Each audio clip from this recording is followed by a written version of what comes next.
Welcome, everybody, to an all new episode of Fighting Lives with Brian Ciano. Thank you so much for joining me as I take my weekly look at everything going on in the world of combat sports. There is so much action to get in on this weekend. It is going to be a loaded Saturday for those of us who love fights. There's going to be a lot of action to partake. First, on this show, we're going to recap what happened last weekend as we had that UFC 325 card out there in Australia. Volkanovski defending his title, remains the champion at featherweight. We'll talk about some of the top fights on that main card. We'll also preview what's going to happen this weekend for the UFC out there in Vegas at the Meta Apex. UFC Fight Night, Bautista versus Oliveria going on. You're also going to preview PFL early on Saturday, having a card over there in Dubai, the PFL Road to Dubai, where the lightweight title is on the line between Nurmagomedov and Alfie Davis. We're going to preview BKFC Knucklemania 6 as well, one of their biggest fight cards of the year. This one is stacked. I mean, I'm looking at the top 7 fights because I can't even knock any of these off. They are that important for the BKFC. We'll also touch on what happened last weekend in Madison Square Garden for the Ring 6 card between Teofimo Lopez and Shakur Stevenson, and hit on some other news around combat sports. All that coming up on today's show. Make sure you follow us on our social medias. On X is at Fighting Lines. On Instagram, Facebook, YouTube, and TikTok is at Fighting Lines Pod. Wherever you follow the show, whether it is Apple, YouTube, Spotify, make sure you like, subscribe, comment, share, anything you do to help get it out to the masses. Let people know that we are here talking fighting with you, all combat sports on Fighting Lines with Brian Ciano. We got a lot to talk about, so let's get right into the action here.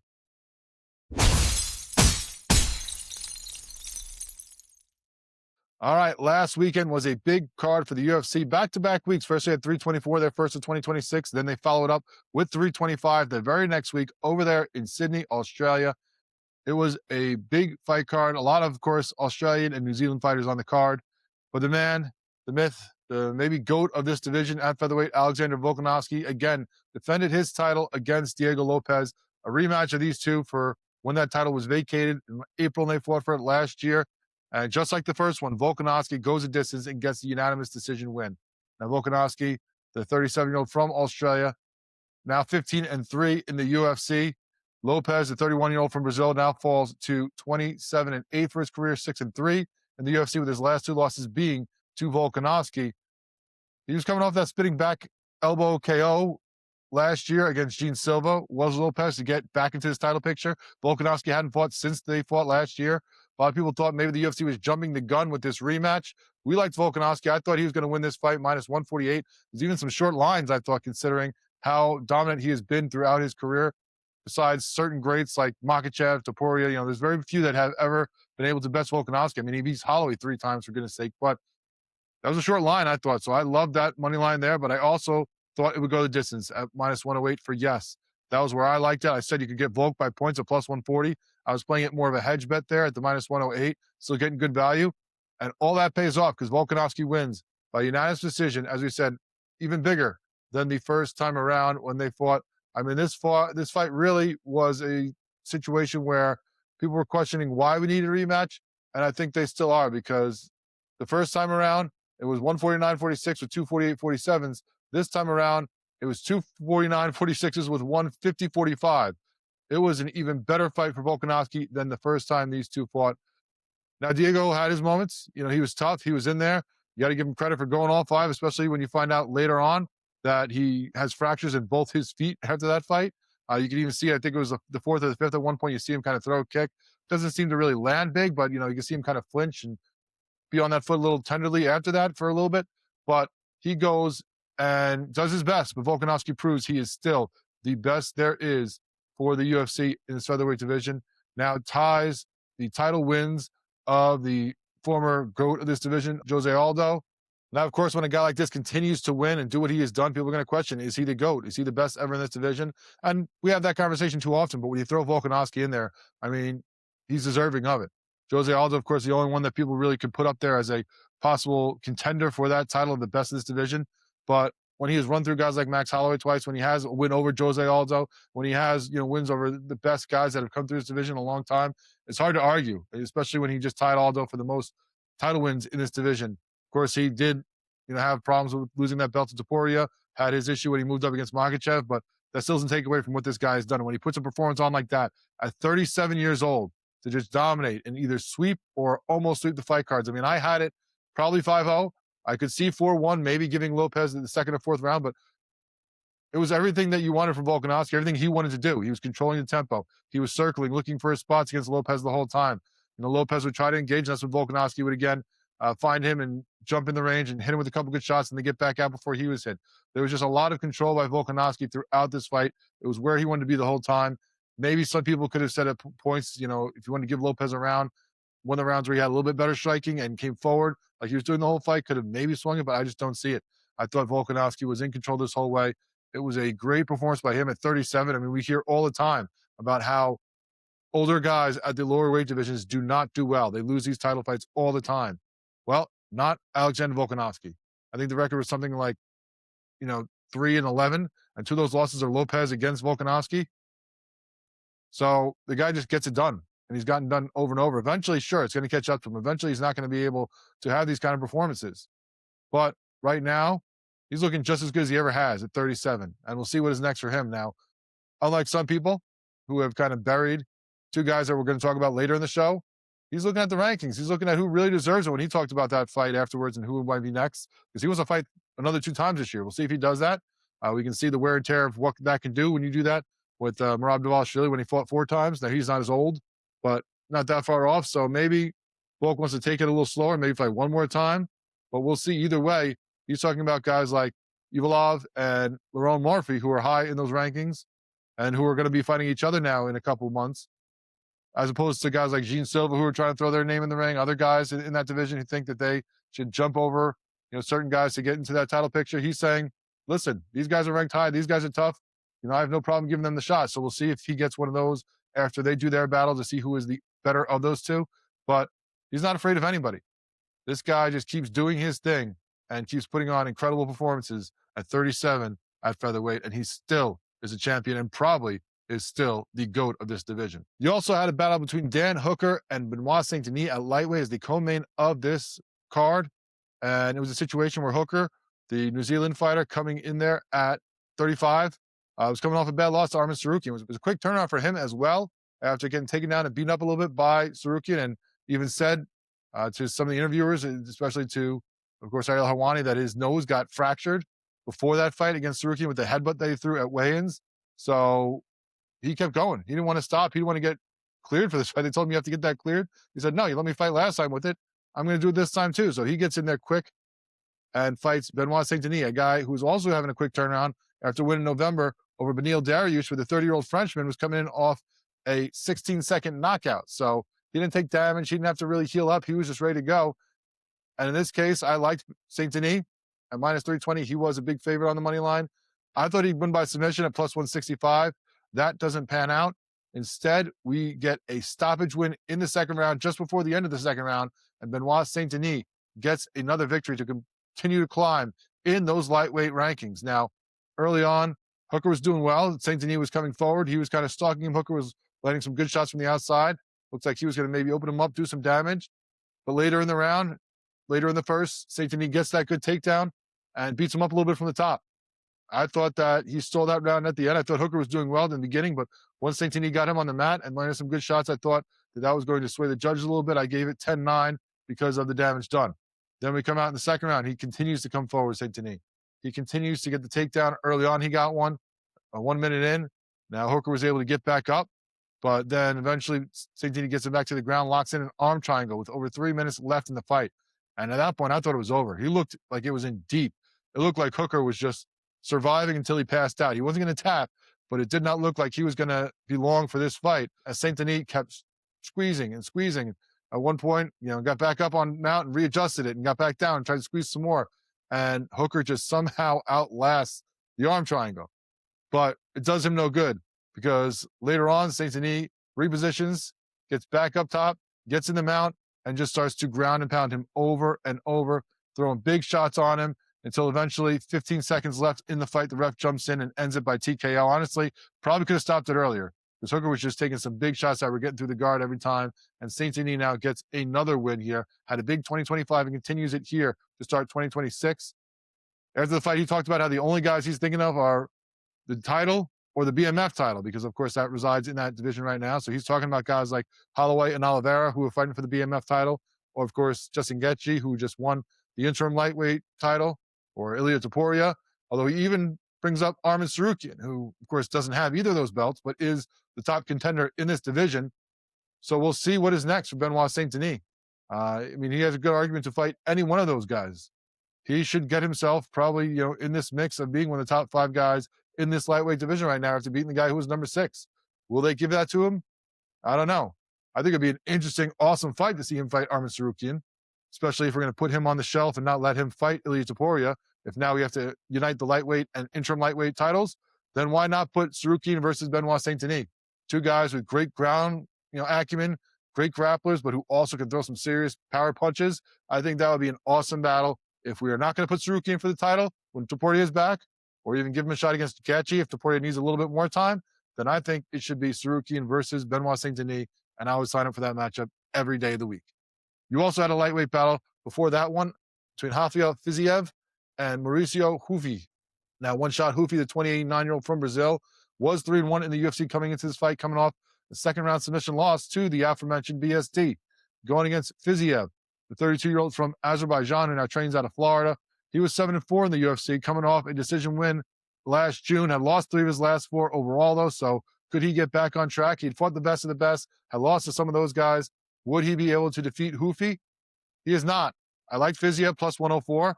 I thought he gets back on track. I thought he had the better opponents in his previous experiences. It was going to be a little bit of a different tier than Hufi, but that's not the case. I said it ends by KO TKO plus 150, though. That hits because Hufi gets a second round TKO 4 minutes and 30 seconds into the round. Now, Fiziev was coming forward throughout this fight. He was the one, trying to be more of the aggressor, trying to set the pace, trying to get Hufi on the back foot. But Hufi was doing a good job landing strikes from outside, especially in that first round. I thought he landed slightly more. It wasn't the most, action-packed first round, but I thought Hufi landed more and took a 10-9 round to start. Then, in the second, Fiziev coming forward again, still trying to get his hands on the opponent, still not finding that range yet. And then all of a sudden, Hufi just lands a big straight right to Fiziev, rocks him, sends him on his skates, stumbling around the cage, just trying to survive, just covering, just trying to get away from his opponent, not eating more shots. But Hufi keeps attacking him, not overly aggressive. He didn't go to the point of just throwing himself at the guy who's in trouble and getting himself clocked. He was smart, he was safe, but he was still stalking him the whole time. Now, of course, if you're someone like me who had put money on Fiziev, you're just hoping that he can scramble away enough before, the head starts to unscramble and get back on track and get himself back in the fight.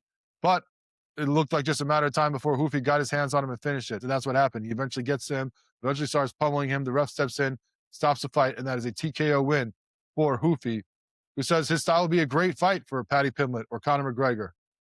Big names there in the division. I mean, we don't know who McGregor's fighting or if he's going to fight on that white card. There's a lot of speculation that maybe they hold him for a different card now because they can use him to sell tickets. Who knows? Might be a big jump in competition for him to fight Paddy Pimblett, though, because while he just fought for an interim title, Hufi coming in there lower in the rankings would be a big jump up. But, with hands like that, who knows? And if Paddy fights the way he fought Justin Gaethje, where he's like, I'm just going to stand and trade with someone who's much better striker than me, that could be a, death warrant sign for him. So we'll see how that goes, who he gets next. But a nice win for Mauricio Hufi, who talked about the struggles he's gone through getting to this fight. There's a lot of things going on behind the scenes, people that he was close to passing away, other issues that he had that he was going through, but was able to pull through and fight this fight and gets an incredible win for him. You also had a heavyweight battle between number 12 Tai Tuivasa versus Taliesin Teixeira, the number 15 fighter in the heavyweight division. This was ugly. I mean, this was one of those where you get a good round and a half, and after that, both these guys are just looking for the out. They're just waiting for that final bell to ring. Teixeira, the 26-year-old from Brazil, is coming in at 500 career for the UFC before this one after he got knocked out by Derek Lewis last July. Bam Bam Tuivasa, the 32-year-old from Australia, had been on a 5-fight losing streak. Hadn't fought in 18 months, but of course, huge draw in Australia. So, as long as this guy's exciting and keeps going and keeps packing the seats there, they'll probably keep bringing him in there every time they fight overseas there in Australia or New Zealand. I like Teixeira minus 340 on the money line. I thought Teixeira by KO TKO minus 170 because that's the way he had finished a lot of fights. We don't get that. It goes unanimous decision win, 29-28 for Taliesin Teixeira, who gets another win to go to 2-1 in the UFC. I mean, first round, Teixeira using long outside strikes against Tuivasa, just keeps coming forward. Tuivasa was looking for that big shot, looking to get the finish. Eventually, he takes Tuivasa down, gets him on the back after he drags him to the mat again. So 10-9 Teixeira. Round 2, more of Tuivasa just coming forward, head hunting, not being able to land the big shot. Yeah, as Teixeira strikes from the outside. Eventually, again, takes him to the mat, smothering him, just not really doing much on the mat, but putting that weight on him, keeping him down, making him use his energy to try to get back up. 10-9 Teixeira, he's up 2 rounds to none. Now it gets really interesting because both these guys started looking tired by the end of that second round. And the third round, it was just 5 minutes of one guy trying not to get hit while the other guy was trying to muster up enough energy to hit him and knock him out. It was slow. It was just hard to watch, but that's what he gets to sometimes. I mean, Teixeira hadn't even been outside the first minute of any of his fights. Now he gets to the third round, and he holds on. He lasts the 5 minutes. Tuivasa was just going after him. He was stalking him, just trying to get at him, but he could not get the big punch that he needed because he was gassed out himself. And eventually it gets to the final bell, and the judges give a 10-9 round to Tuivasa in the third and make it 29-28 for Teixeira by unanimous decision. I mean, nice win by him. I don't think he's going to move him up in the rankings, obviously, with Tuivasa on the losing streak he already was. But if this guy wants to compete with the best, if he wants to be in the upper echelon of that heavyweight division, which isn't that hard because the division's a mess right now. The guys losing left and right to each other. If you want to be part of that mix, you need to work on your cardio. Definitely need to get better wind underneath you because there's going to be some fights where you can't just take a guy down and submit him or knock him out. And you get dragged into deep waters against the big boys. So Teixeira is definitely going to have to work on that gas can before his next fight. He also, to start off the main card, had a battle between Quillan Salkeld and Jamie Malarkey. Malarkey was a replacement fighter in this one. Both guys from Australia. Salkeld, the guy much more on the up and up here. He was 3-0 in the UFC coming into this fight, while Malarkey was a 500 fighter, 6-6 in the UFC. So it seemed like it was one guy getting fed to the wolves for the other, and that's how it went. Salkeld minus 1050 on the money line. I liked him by KO TKO because he had a lot of knockout wins, and Malarkey had a lot of times getting finished that way, but it doesn't go that way. Salkeld gets the first round neck crank 3 minutes and 2 seconds into the round, into the fight. A completely dominating performance by him. A great job by him as he goes to 4-0 now in the UFC and makes his name a little more known in that lightweight division and maybe starts to make himself a guy who should be in that top 15. Now, as far as the card goes, I know we coming out of 324 last week, the first one in the Paramount Plus era. There was a lot of complaints. I think they fixed a lot of that stuff. I thought it was a great card. I thought it moved a lot quicker. I thought the commercials were done a lot better where we weren't just throwing them in left and right all the time. Maybe they did an L-bar or some other things as your guys walking in or guys in the corner, but you still, for the whole time, really heard what was going on. You saw the walkouts, you heard the music, you saw the corner talk and heard what they were saying. They didn't overload it with commercials like they did in the beginning for that first card. So good adjustment by them. I thought the flow was much better. I thought it was much more enjoyable to watch it, and a great job overall for UFC 325.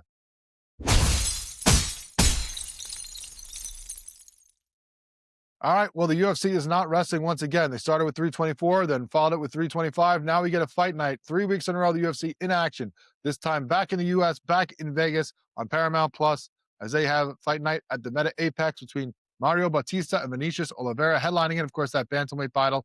Bautista, the 32-year-old from Nevada, had won 8 fights before that, 10-2 in his UFC career. Didn't look bad in that Nurmagomedov fight, though. I think that was a good showing for him. He showed the ability to stop some takedowns. He had some good strikes on Nurmagomedov, even shook him with one of his shots at one point in that fight. So I thought it was still a good showing in defeat for him. Showed he could hang with the best in that division. He also has wins over guys like Patchy Mix and Jose Aldo. So he's going to be obviously the favorite in this one, going against Oliveira, the 30-year-old from Brazil. 23-3 in his MMA career. 4-0 in the UFC, though. So on a nice streak here, won 6 fights in a row. Bautista is still the favorite, though, minus 205. So not a huge favorite, considering having just fought the top-ranked guy in the division, but still a favorite over Oliveira.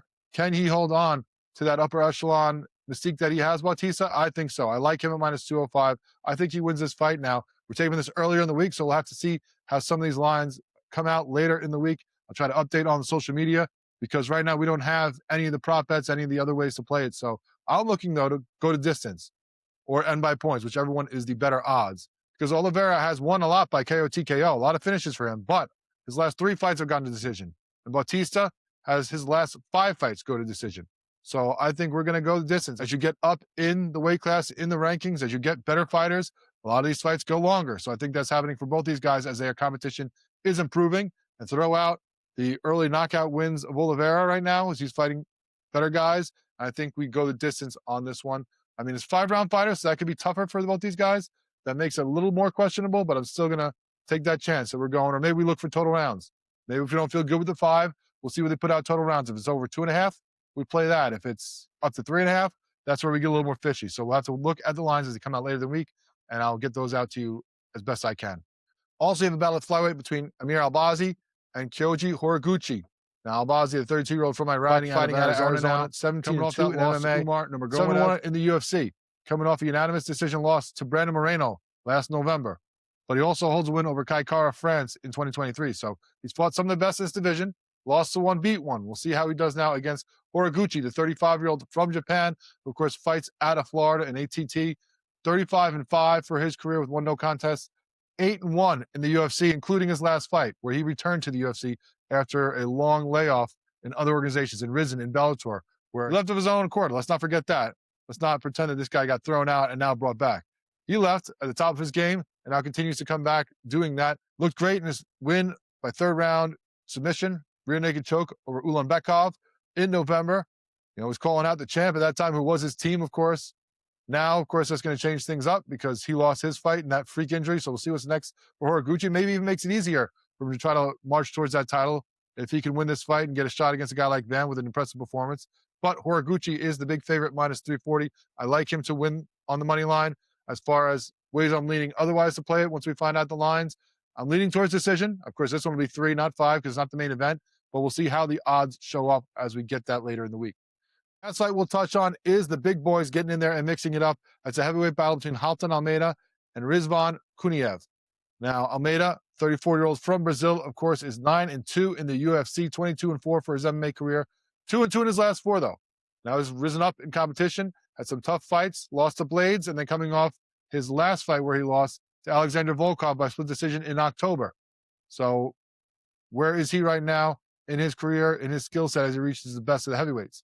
Fighting against Kuniev, the 33-year-old from Russia, who's 12-3-1 in MMA, 0-1 in the UFC, only his 2nd fight under the organization's banner, coming in off that split decision loss to the aforementioned Curtis Blades. So Blades has touched both these guys. Can one of them get a second chance at him by winning this fight? We will see. Going to be about who controls the style. Almeida, of course, a lot of submission wins once they get it to the ground. Kuniev, more TKO finishes on his record. So it's going to be about striker versus grappler. How does that go? Who controls where we get this action going on throughout the fight? I lean Almeida, minus 160. He's fought better competition so far. Now, they both fought Blades, but Almeida's been around longer in the UFC. So he's fought some of the other guys as well. Hasn't always fared great, but I think that is going to serve him well in this battle against a relative newcomer for the UFC in Kuniev. I like Almeida by submission as well. We'll have to wait to see how the odds come out on that later in the week. But those are the top 3 fights they're going to be looking at here for UFC Fight Night. Bautista versus Oliveria out there at the Meta Apex.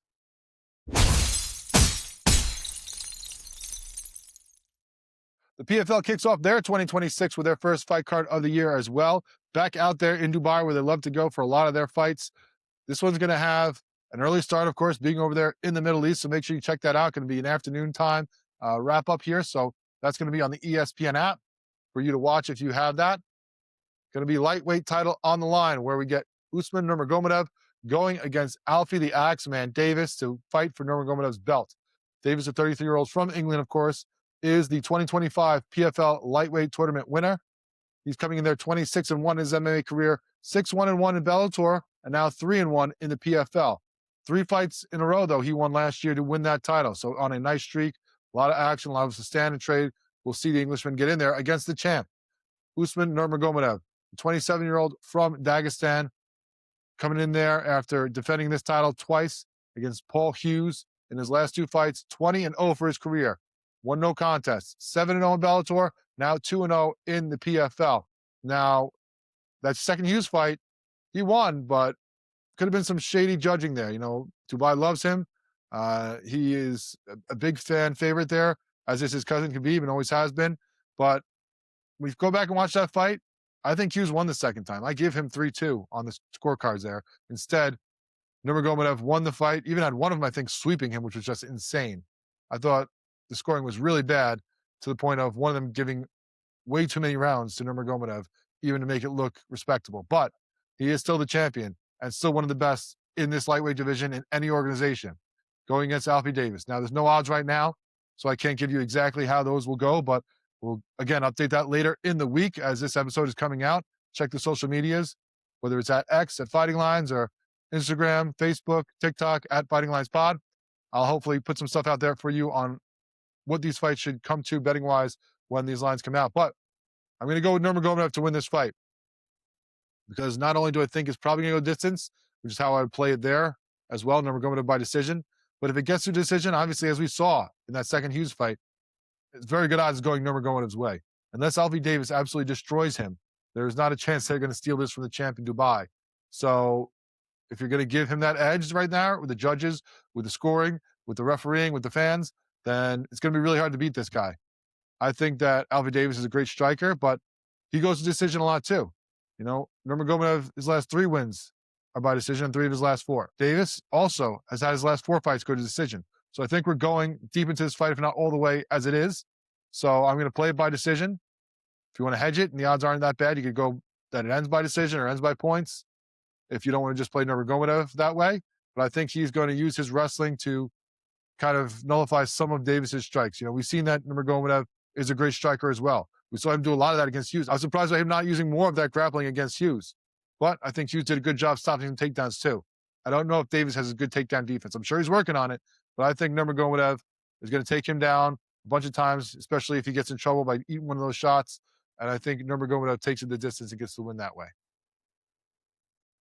Then we also have another title on the line for the PFL, the inaugural welterweight title, going to be up for grabs between Ramazan Nurmagomedov versus Shamil Musayev. Now, Musayev, the 32-year-old Dagestani, won the 2024 PFL welterweight tournament, hasn't fought since. 18-0-1 in his career in MMA, 4-0 in the PFL. He beat Umaltov to win that 2024 season title. Umaltov was also unbeaten at the time. He got his first loss, but now Musayev is the only one who remains undefeated of those two and now fights for the full PFL title as we get it for the first time. He's going against Nurmagomedov for this title, the 29-year-old for Dagestan, who is the former Bellator welterweight champion. 13-0 for his career coming in there, 3-0 in Bellator before they merged with the PFL. He hasn't fought since he beat Jason Jackson back in June of 2024. So it's been a long layoff for him as well. Both these guys might have some cage rust there as they get in there. Almost half of Nurmagomedov's wins are by submission, though. So it's going to be very much style of fights because Musayev, even though he's from Dagestan, boy likes to trade. He likes to throw. He likes to take your head off. So I like Musayev to win this fight. I like him to win by KO TKO. Waiting for those odds to come out later in the week. We'll get those to you. And then also on this card, last fight we're going to touch on is a featherweight battle between Jesus Pinedo and Salamat Isbulayev. Pinedo, the 29-year-old from Peru, former PFL featherweight tournament winner, coming in there 25-7-1 for his career, 5-2 in the PFL, coming off a loss. His last fight in 2025 was a loss to Kabalayev for the tournament finals in this division, but his opponent tested positive for a banned substance afterwards. So even though that's still a loss on his record, I don't consider it that. You know, it should be a no contest. I don't know why they have not changed that, but he is still coming off that loss technically, but still one of the best in this division as we saw last year going through that tournament. Going against Isbulayev, the 29-year-old from Russia. Now, if you look online, technically has a record of 9-0, but some of those are being contested. I think one of those is disputed, at least his last fight. So we don't really know what we have of him. Half wins by KO TKO, half by submission. Have not seen him on this level yet. Have not seen him in the PFL. Have not seen him in any major organization right now. So I'm going to roll with Pinedo. That's probably going to be a pretty big favorite, obviously, with all the experience he has, the championship medal that he has in the PFL. He's going to be a heavy favorite. So what are the best ways to do it? What are the best ways to look at it? Maybe Pinedo by KO TKO, if we can see what those odds are, if they're worth taking a chance on. Maybe we look at the over-under, the total rounds, and see how they set that. But a lot more to come from me on this card later in the week as we find out more odds for these fights.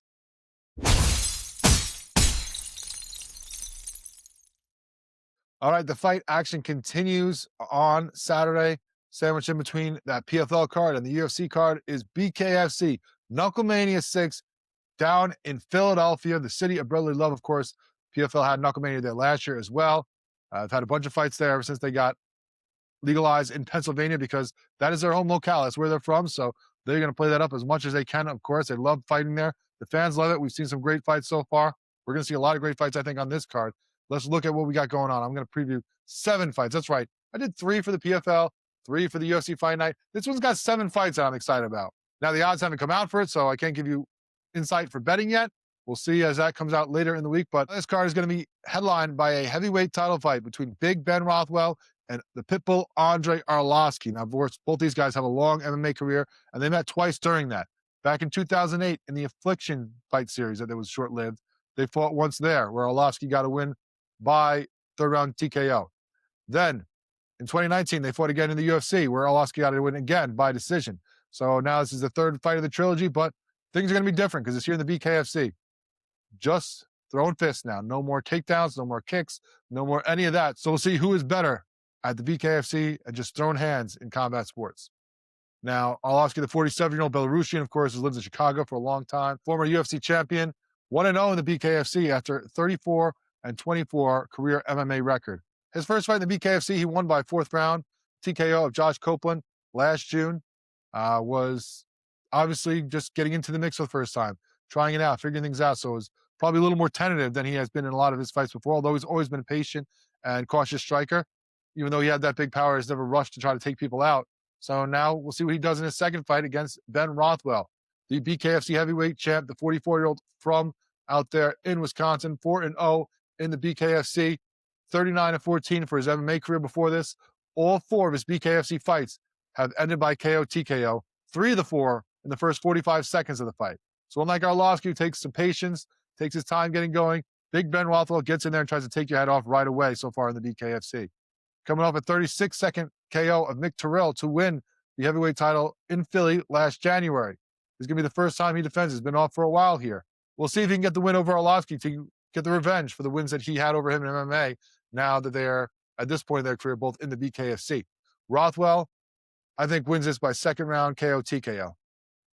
Arlovski got the first 2 wins, but he's older. He has a style that, is obviously strong. He's always got dangerous punches, but that caution that he's going to bring might not work out well against Ben Rothwell when he only has to concentrate on throwing fists to Arlovski's face. I've loved watching both these guys throughout their career, but right now I think Rothwell's in a better place in his career than Arlovski for this fight specifically.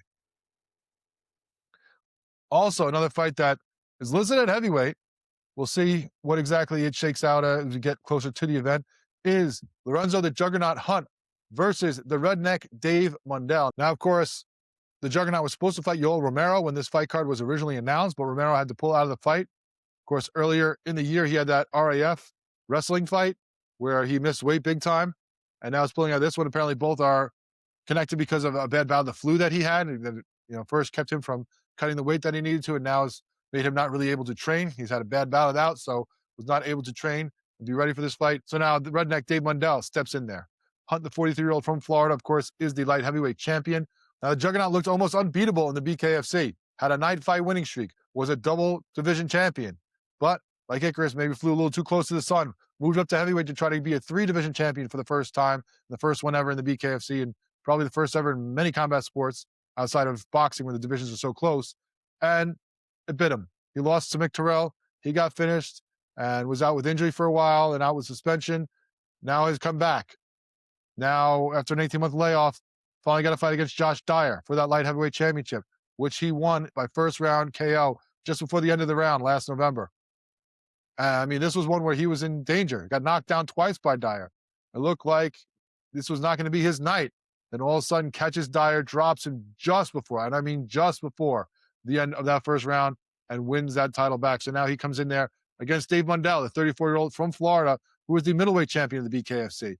Used to fight at light heavyweight, dropped down to middleweight, and has been on fire ever since. 10-1 in the BKFC, 8-fight win streak for the Redneck. Last fought in last June when he defended his title against Donald Sanchez by unanimous decision. Now, speaking of Josh Dyer, originally in October, it was announced that Mundell was going to move up and fight Dyer for that light heavyweight championship.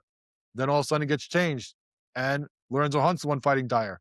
So now by a little series of connections, instead of Mundell fighting Dyer, Dyer fights Hunt. Now Mundell fights Hunt. So we'll see what is happening here. Who is the best pound for pound in the BKFC as these two champions square off here in Philadelphia. Then also at lightweight, we have a rematch between Ben the Bomber Bonner and Tony Loco Soto. Now, this is a rematch between these two guys. Of course, they fought in Texas last June, where they were fighting for the lightweight title that was stripped off of Franco Tenaglia. It was supposed to be a battle between Soto and Tenaglia again, a rematch of that one, but Tenaglia got yanked out of that one pretty close to the fight, and instead, Ben Bonner's flown over from the UK and put into that and surprises everybody by getting that belt off from Tony Soto. Bonner, the 35-year-old from the UK, 4-2 in the BKFC. He had won 3 in a row before he lost to Tenaglia in October by split decision. Honestly, I thought he got jobbed in that one. I thought that he should have won that one 3 rounds to 2 rounds. I thought he clearly was the more aggressive and better fighter in that one. And that kind of messed him up because he was supposed to be in this lightweight tournament. He should have been in the finals. And now he is fighting Loco Soto in a rematch between these two. Soto, of course, the 38-year-old from North Carolina by way of Brooklyn, 6-2 in the BKFC, coming off back-to-back losses to Franco Tenaglia in October of 2024 and Bonner last June, both those by decision. But he is a dangerous, dangerous man. He is a violent man. He's got more energy than just about anybody in the BKFC, loves to strike. It's going to be interesting to see this fight. I mean, how does this go? Is it any different from the first one? The big thing in that first fight was that Bonner caught Soto early in that fight and dropped him for a 10-8 round. And that proved big as Soto started coming back later in that fight and had a chance to win it, but doesn't get, his own 10-8 rounds to even things up and maybe pull away. Instead, Bonner wins that fight. Now the question is, can Soto rebound from that first fight? Did he learn something? And instead of getting caught early, can he just bring it right away and win this fight? If you had given me this fight right after they fought the first time, that's how I would have seen it. I would have said, listen, Soto didn't prepare for this guy. He didn't really know who this guy was, kind of caught him on a week's notice, and he's not going to do that again. He knows what he has. He knows how good he is. He's going to be ready to go from the beginning this time. But then I watched Ben Bonner versus Franco Tenaglia. And you know what? You got to give Bonner his respect. It wasn't a fluke performance against Loco Soto. This guy is one of the best in this division, the BKFC. He is a tough SOB, and he should be in the finals for that lightweight tournament. So if you give me a rematch right away, I probably would have went Soto. But after what I saw from Bonner over in Italy against Tenaglia, I'm going to roll with him by decision to win this fight. I think there's a good chance we go the distance. Both these guys are tough. I don't think you're going to finish either one. I think they're both going to throw some big shots. We're going to have a bloody mess of that ring afterwards. But I think we go the distance. I think Bonner gets the win. Also, on the fight card at middleweight, you have Johnny Cannoli Garbarino, local favorite in Philly, against Kane Tomlinson Jr. Now, Tomlinson, the 25-year-old from Virginia, 2-2 in the BKFC. He's a guy that's either going to knock you out or get knocked out. Coming off a first-round KO win in Philly last January, just 37 seconds into the fight. But now he's going against Garbarino, the 30-year-old from Philadelphia, who's 3-0 in the BKFC. All of his wins by KO, TKO, all in Philly. He fights home, gets a crowd behind him, and finishes guys. He's coming off a second-round TKO in July over Eric Lopez. I think Garbarino wins this by first-round TKO. Now that Tomlinson is, a chump, he's got some good power. I think he's tough, but I think he's really aggressive and comes forward hard right away. While Garbarino is more of a counter-puncher boxer, he's going to like that Tomlinson's coming to him. I think he's going to enjoy that. I think he's going to play right into his wheelhouse, and I think he's going to go knock his opponent out as he tries to headhunt him. I think Garbarino goes to 4-0 in the BKFC. Then at heavyweight, you have Pat the Brick Brady versus the last barbarian, Bear Hill.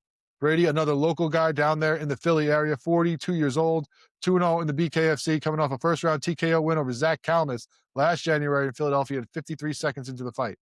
Kalmus was on a nice streak in the heavyweight division before that, but Pat Brady gets the win over him. He is now fighting Hill, the 32-year-old from Alabama, who's 2-0 in the BKFC as well, coming off a third-round KO win over Billy Swanson. I'm going to go with Brady in this one. I think he gets a second-round TKO, going to have the crowd behind him, going to be at home, going to be in all his comfortable surroundings. And I think he's fought better competition so far in the BKFC. I think he gets the win over Hill and gets the TKO probably in the second round. Before that, you have a women's bantamweight fight between Jade Masan Wong and Crystal, the rugged beauty Pittman. Masan Wong, the 33-year-old from Quebec, 3-2 in the BKFC. She's very violent and dangerous. She's got a lot of power. She's stopped a lot of women. She's one of the few women who get those TKO victories. But she's coming off a split decision loss to the misfit Christine Faria for the title back in September 2024, where she just didn't look like herself. She's always been aggressive. She's always come forward, been on the front foot, trying to beat up her opponent. Against the misfit, she looked really cautious. Looked like she didn't want to throw, didn't want to get hit, was just trying to survive, which the misfit can do that to you. But now how does she come back going against Crystal Pittman, the 39-year-old from Florida, who's 3-3 in the BKFC? She's been on a 2-fight win streak since moving over to Shift Combat Sports, but now is coming off a no contest to Claudia Zamora last May, where she was losing that fight. She was getting beat up and went down to a knee while she was in trouble, which is a smart move, let herself recover. But Zamora, coming over from MMA, didn't read the rule book clear enough, because then she started hitting her when she was on the ground, and that ends up in a no contest. So gets out of the danger of that one. Now goes against maybe even bigger, more dangerous puncher in Jade Masan Wong. These two fought back in 2021. I think it was the first fight for both of them in the BKFC. Son Wong won that by third round TKO. Now, of course, Pittman's changed her training camp, changed a lot of stuff about her fighting since then, but I still think it's going to be a similar style fight. I still think we end up in a similar situation, and I still think Jean Masson Wong gets the TKO victory. Maybe a little later in the fight this time, and we haven't seen her. I think she still gets the win, though, to help herself get back up into these rankings in this division. We also have a battle at middleweight that I almost can't believe is this far down on the card between Mike the Marine Richmond and the hitman Joe Elmore.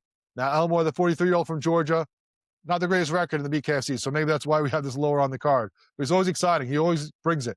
2-4 under the promotion, 4-fight losing streak. Last fight was a split decision loss, though, to Derek Finley in December of 2024. Coming in there against the Marine Mike Richmond, the 37-year-old from Minnesota, former light heavyweight champion, 7-3 in the BKFC. Beat Jared Warren to win that light heavyweight title back in December of 2024, then lost it to Josh Dyer by fourth round TKO last May.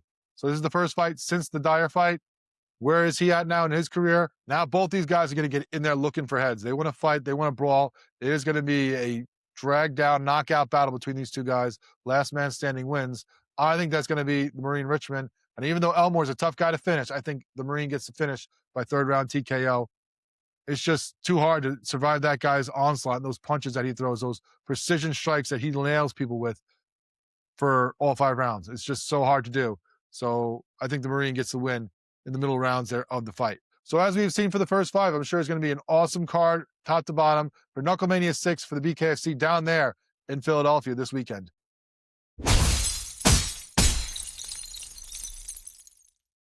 All right, just a couple more things to touch on before we get out of here on Fighting Lines with Brian Ciano. Now, of course, there was a big fight in boxing, a title fight at the Garden last weekend, Madison Square Garden, between Teofimo Lopez and Shakur Stevenson. Now, I love this fight coming in. 2 guys in the prime of their career, 28 years old, champions, willing to put their record and their name on the line to fight the best instead of just ducking and fighting, lesser guys to keep their titles or keep their records as they were.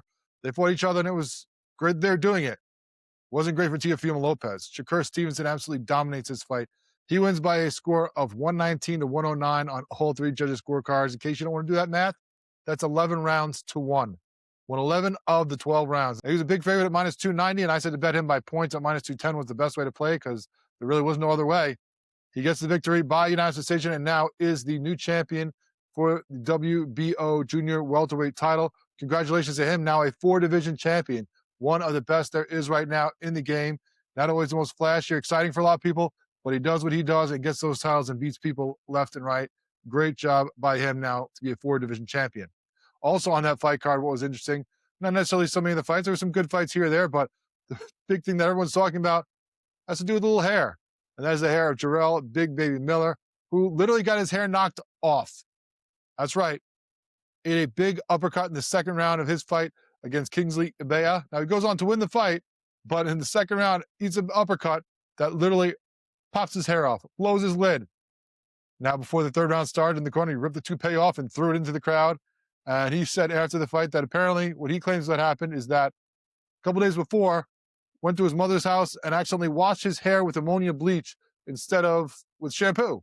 Don't know how you make that sick. I don't know why it's even close to the shower. I guess maybe to clean it, but washed his hair with bleach and it all fell out. So he went and got himself a little hair piece to try to cover it up and ends up losing it during the fight. Very interesting situation there.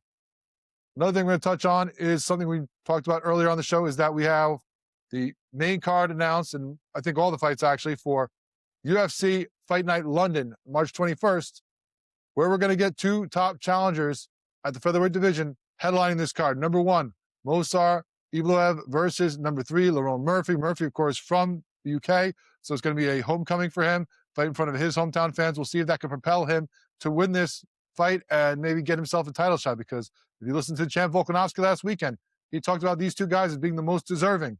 And, whoever wins this fight should get that shot. Now, neither of them has been promised that. Both of them should have been fighting before Diego Lopez for that title, but we'll see what happens next after they battle each other. I mean, I think you can't put anybody else against Volkanovski before one of these guys, or at least before the winner of this fight. Otherwise, it'd just be malpractice and ridiculous. Also on that fight card, you'll see Michael Venom Page, who's going to be in front of his hometown fans again soon. I'm sure that'll be a big pop. A lot of people coming out to see him, who's now recently ranked in the rankings. Why is he ranked? Because of our next story. Shavkat Rakhmonov out once again. He was seen wearing a big leg brace and on crutches at a local Kazakhstan MMA show over the weekend.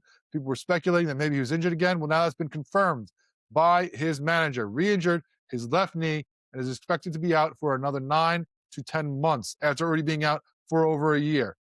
So we're not going to see him for a while. The undefeated guy, the guy who was ranked #1 in that division as far as challengers go, who was unbeaten, who I thought should be the next one up for Islam Makhachev.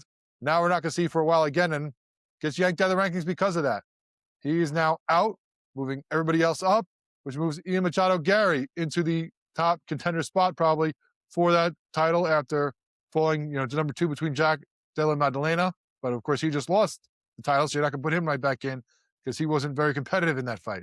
So you probably get IGM in the next title shot against, of course, the champion, Islam Makhachev. Now, they could go different. They could go contrarian and go Michael Morales at #3 or Carlos Prates at #5. Both those guys have a good case for doing it, but they'll probably go IMG. And Rachmanov is now out of the rankings. Although, as fans pointed out, he gets yanked from the rankings while Colby Covington is still in the top 15, even though his last fight was a week after Rachmanov's.